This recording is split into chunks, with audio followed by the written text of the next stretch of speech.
Olá, queridos! Segue agora a correção das atividades da última aula. E aí, se vocês tiverem alguma dúvida, infelizmente a gente não tá ao vivo, né? Para vocês me interromperem e falar, professor, explica de novo. Então, qual é a dica? Dá pausa no vídeo, volta e assiste de novo.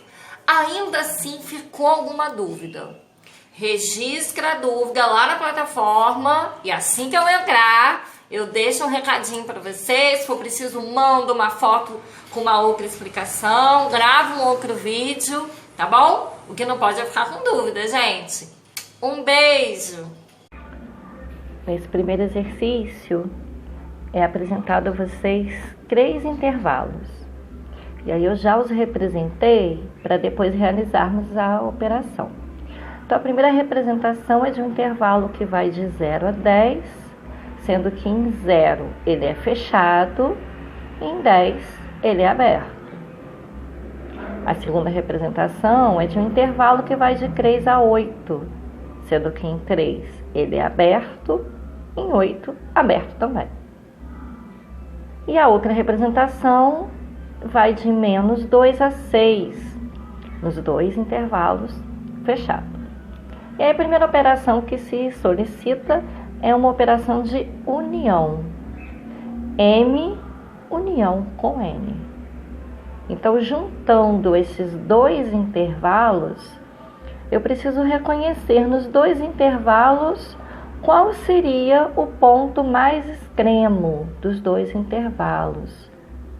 Por coincidência, o ponto mais extremo é o próprio intervalo M, que vai de 0, onde ele é fechado, até 10, onde ele é aberto.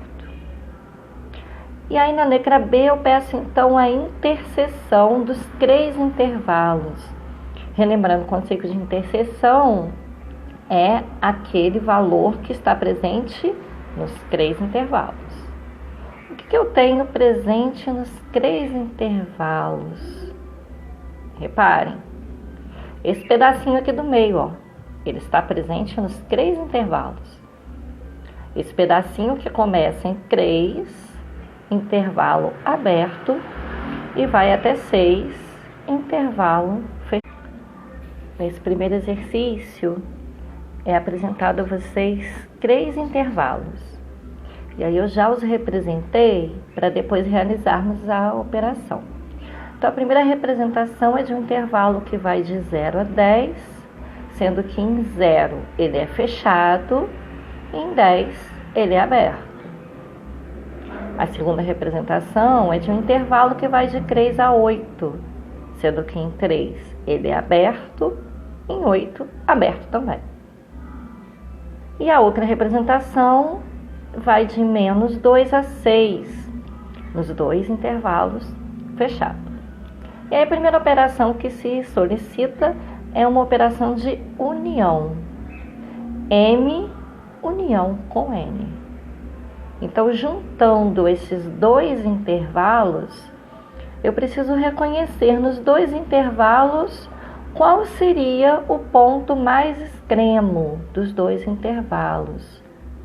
Por coincidência, o ponto mais extremo é o próprio intervalo M, que vai de 0, onde ele é fechado, até 10, onde ele é aberto. E aí na letra B eu peço então a interseção dos 3 intervalos. Relembrando, o conceito de interseção é aquele valor que está presente nos 3 intervalos. O que eu tenho presente nos 3 intervalos? Reparem, esse pedacinho aqui do meio, ó, ele está presente nos 3 intervalos. Esse pedacinho que começa em 3, intervalo aberto, e vai até 6, intervalo fechado.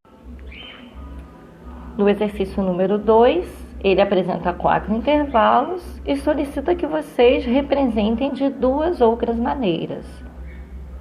Está entre colchetes, nós vamos representar na reta numérica e depois descritivamente entre chaves.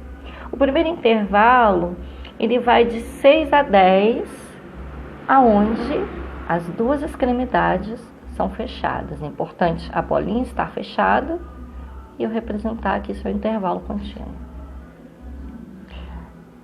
Eu posso representar da seguinte maneira: x pertence aos reais, tal que o meu valor de x ele vai ser maior ou igual, porque o intervalo é fechado, né, a x, que é menor ou igual a 10, o igual aqui embaixo, porque o intervalo é fechado.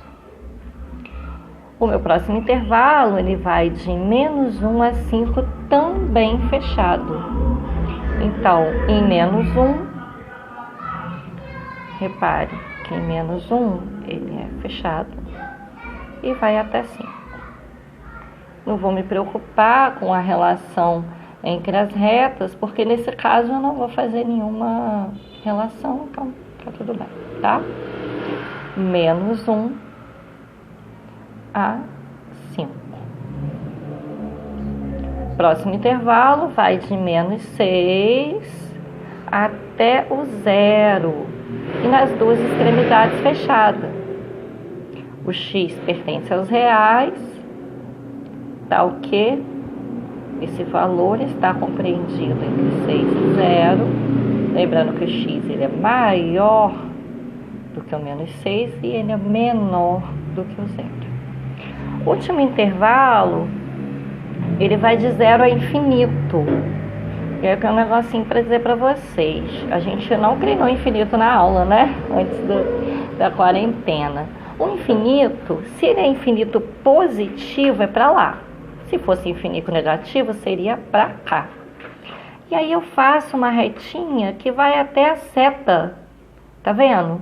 Indicando que não tem fim. Essa reta, ela já me indica a continuidade do meu intervalo. E para representar, eu represento da seguinte maneira. Eu coloco o x primeiro, e como eu só tenho um parâmetro, que é o 0, eu digo então que o x, ele é maior ou igual a 0. Repare, ele está crescendo para mais infinito. Se fosse ao contrário, se fosse menos infinito, eu teria então um x menor que 0. Ok?